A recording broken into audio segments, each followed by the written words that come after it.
I remember a conversation I always used to have with myself during my longest, hardest training runs for the Boston Marathon.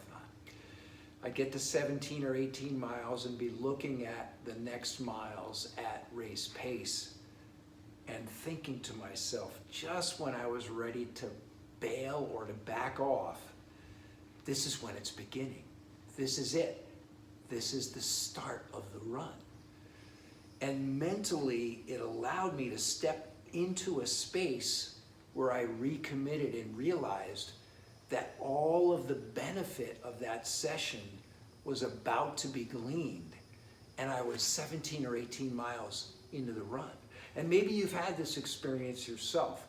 You're out for a 100-mile bike ride training for Ironman, and you get 80 or 90 miles in, and you're just ready to cruise home, but you realize that those last 10 miles are really the key to getting the most from that session.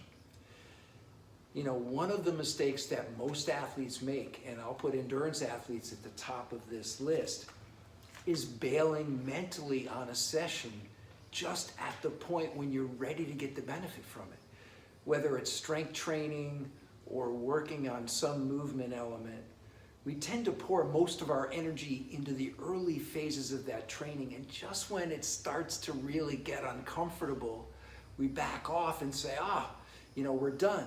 How about chin-ups and pull-ups? Man, as soon as we get that aching feeling in our shoulders and our arms, we're ready to drop down off the bar.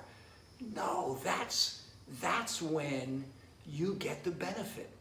So if you can stay in the game and remind yourself, as I did during those long runs, get to 17 or 18 miles, that's when the run begins. That's when it starts.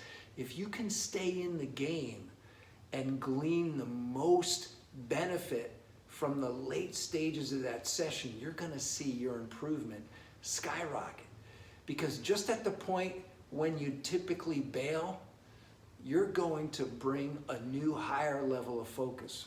Trust me, it'll change your training. It certainly changed my training back in the day and allowed me to really accelerate my progress.